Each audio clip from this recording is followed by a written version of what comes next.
Hey folks, Mike here. Thanks for tuning in. I have some coffee. It's Sunday. I have some time and I have a great topic to talk about. Let's talk about snare samples. Let's get it on. So, one of the questions I really get often, not only on my channel, but at Facebook as well, is Mike, what kind of favorite snare you have in all the sample libraries you have? And most of the people are referring to Toontrack, but I will talk about other snares as well that I occasionally use. So, usually, like, I was for a long time quite hesitant to answer that question properly because usually you know that I do a lot of mixing work and for my own and for others. By the way, if you haven't checked out my latest project, the full audio and video production I did for Ana Lopez, the singer from Spain, we did a cover together of Nothing Else Matters, so please check it out. I will link, where is it? I think here or here. I will link in the description box and somewhere here in the video. So make sure you check that out because I use Toontrack samples there as well. So back to the snares. Usually I would try to answer like my favorite snare is the one that fits best to the song. You know that I own a ton of libraries, probably too much. But the cool thing about it is just for me, it's always like to have options. That's the key here. It's not like that I have my go-to snare. When you go to a professional music studio, they have a ton of snare drums exactly for that purpose. Just like to experiment around and like always using. And sometimes a band switches snares even within one album. So you see, there's no good go-to snare. However, I do have some that I like more than others. Like when I combine all snares that I have in all the libraries I have, it's probably more than 200. So it's ridiculous to answer this, but I will show you now and talk about, let's say, the 7 to 8 snares. Let's see how we end. And show you some odd examples briefly of them, so you get an idea why I like them and what I like about them. So just like a disclaimer just before, snare sounds are usually very, very subjective in general. I find myself that I tend to like more the deeper sounding snares, like the 6.5, 8-inch deep snares. I like that body that the snare give you. Like with shallow snares, sometimes I'm missing exactly that. They have a lot of crack and attack to it, and this is fine, like piccolo snares, but usually I try to have at least some body that I can add into and not just to need to add different snares on top of it to get a certain sound.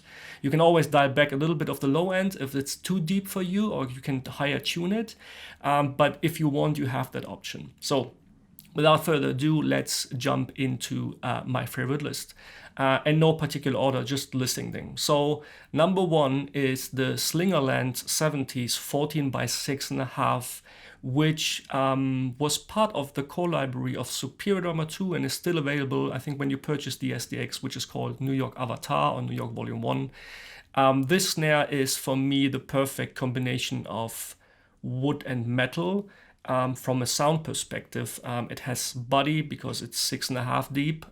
It has crack, and for all snare goes for me is how they react to mixing. Of course, the big room at the Avatar Studios where the snare was recorded in contributes a lot to the sound, right? So, but this snare has like an overall, it's a generic, though it's vintage, but it has some modern character to it.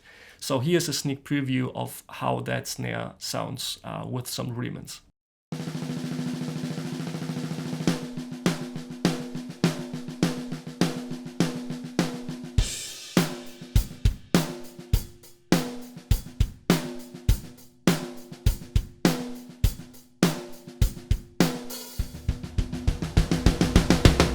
Coming at number 2 is from the Progressive Foundry SDX expansion pack for Superior Drummer, a great library, by the way, is the 14 by 8 DW copper snare drum. This thing is a beast. It has a ton of ring to it because it's made of copper, right? It's 8-inch deep, so you have a lot of body, but the rim shots are just ear blasting. So you can have really, this is, if you're looking for a snare that fits to, let's say, slower rock or metal or like a ballad where you really need like where there's a lot of tone and time between the notes, so the snare can really stick out. This is the snare to go. It's really over the top almost. They recorded it beautifully, and that's the reason I like that snare a lot. It's highly versatile. You can dial in a little bit or dial back from that ring if you want so, especially in the software. But this snare really, really cuts through. And here's a sneak preview of the sound from this snare.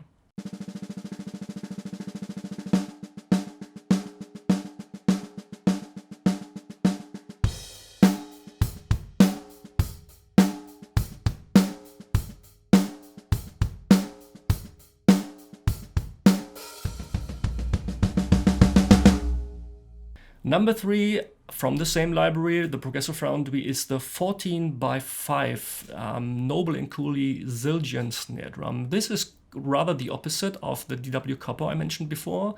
It's rather shallow in depth, so it's just 5 inches deep, but it has so much initial attack and crack. I don't know if they change anything in the recording, because usually Toontrack records rather dry without no further processing. This snare drum immediately cuts through even when you don't touch an equalizer or compressor. I think this snare would perfectly fit to modern progressive pop rock stuff. It's rather deep, despite the just the 5 inches deep. As some of you might know, Noble & Cooley Zildjian is a rare snare that basically what they do is they melt down Zildjian cymbals and they form a body, a snare body or shell out of that, which makes the snare so unique and almost unaffordable. They cost a bunch of money if you want to buy one of them new or even in used condition. But this snare is one of the two, for my most favorite out of the Progressive Foundry SDX.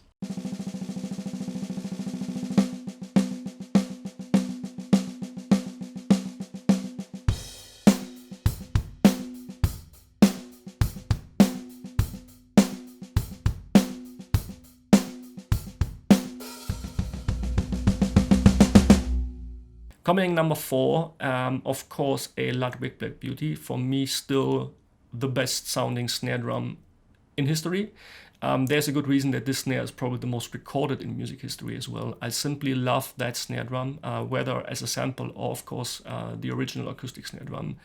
It's the most versatile snare I know. I think it fits to almost any genre. You can play metal with this and even thrash metal or ballads. It doesn't matter. The Ludwig Black Beauty always fits. I like the tone of that snare drum a lot, especially in this and almost every single library, no matter from which company or manufacturer, contains at least one Ludwig Black Beauty for good reasons. It's the engineer's dream. So the Black Beauty I wanted to talk about is the particular one from the New York Volume 3 SDX from Toontrack. Especially in that room, how they recorded it. It has character, it has fatness and body and warmth to it. So check this out.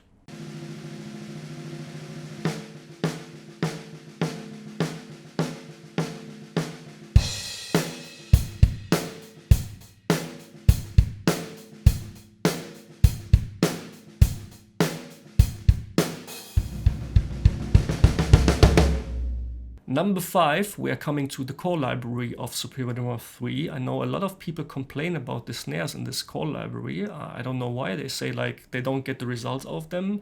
Maybe it's the reason that they really recorded it really dry, but of course you can get all the tones out of it as if you want so. I mean, this library was recorded by probably the best recording engineer in the last decades, George Massenburg. So you can ensure that he took care of all the nuances and velocities that a sample library needs. So it's really about the processing. So from the core library, talking of that, I like the 14x5.5 Ayotte Maple.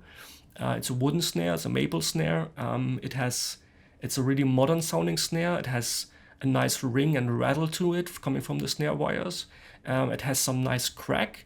But it also has like this low mid punch that maple usually has, which we all love maple drums for. This drum is really, let's say, if you're looking for some more modern pop. It can even work in rock, though it's not so ear-cutting as metal drums, of course. But this is like an overall generic, good-sounding snare drum that just fits. Probably not made for the hardest rock and metal stuff, but for any other than that, this is really like, especially the snare rattle that the snare has, it's really pleasing to the ear without being too disturbing.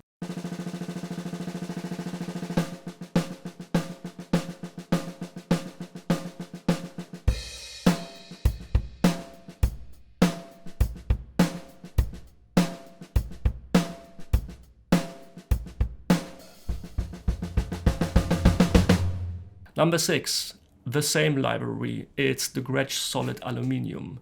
I have to admit, usually I'm not a big fan of aluminium snares in general, like as a drummer and in acoustic snares, because aluminium snares always have that almost annoying ring to that. They have a lot of overtones, which you, at least I, always try to tame with equalization. It's the reason that a lot of drummers and engineers like aluminium snares, especially for that reason. But to some extent, I don't like aluminium snares. This snare, however, in the core library is really, I fell in love with this. It's a perfect studio snare for recording purposes, I think, especially when it comes to funk, modern pop, maybe jazz. It's rather highly pitched. It has a lot of crack to it. It cuts through easily in a mix, but it's always pleasant in sound. I always find myself tweaking it a little bit with EQ, just like getting rid of some of the annoying frequencies. But other than that, it's just 5 inches deep, so it's not that has not a lot of body to it. But as I said, when you come like to let's say Maroon 5, Bruno Mars, that kind of music, this snare is really amazing for recording purposes. Combine that with the, let's say in the core library, with the modern Yamaha kit or the Per kit, and you have a fantastic sounding recording style snare drum in that library.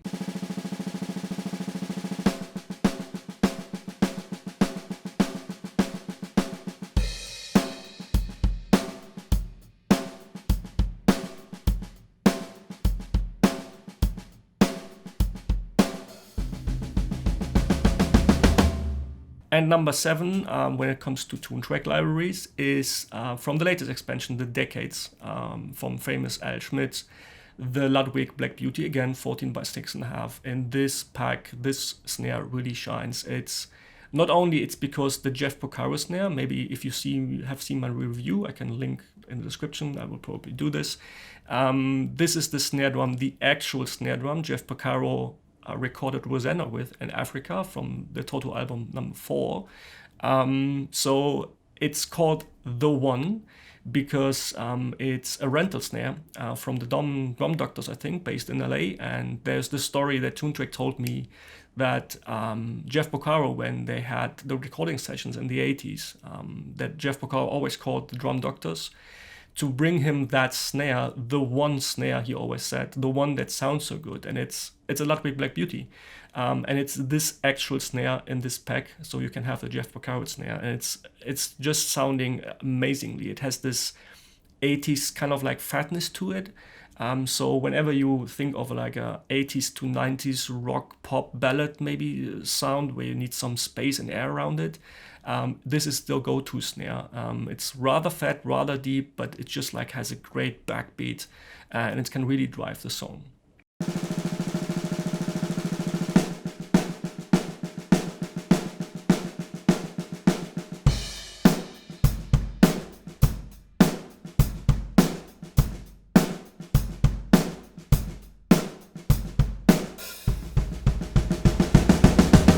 And number 8, I don't want to expand this too much, is a snare that comes with the expansion pack for Steven Slate Drums.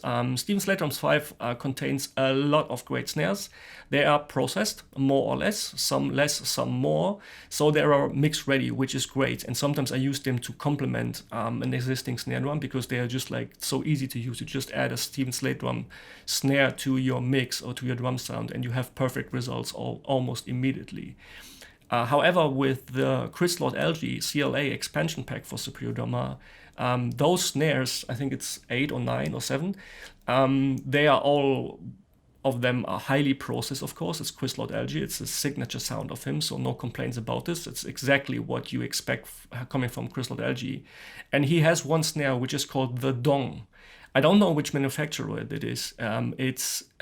This is like over the top by any means. It has a lot of body, it has a lot of high end, it has a lot of ring and attack to it. It's just like you put this snare, just like mix it even underneath like the weakest sounding snare, and you have immediately a fat sound. So the snare, the Dong, is a secret sauce sometimes to me. If I don't know what to do with the snare and I can't get results, just like put the Dong underneath, and here you go, guys.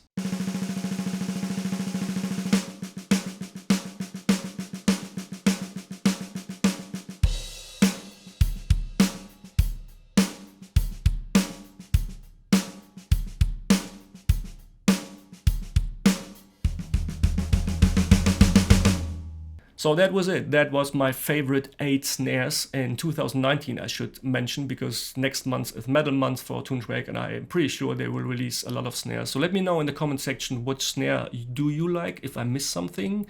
I don't own, for instance, BFD3, the drum library, so maybe there are some snares. Easy Drummer has fantastic snares, but I needed to limit it to a certain way now. So those 8 snares I can highly recommend, but leave in the comment below which snare do you like, which you play, which you think sounds best. I'm really interested to hear your opinions, guys. Other than that, thanks for watching and see you next time. Bye bye.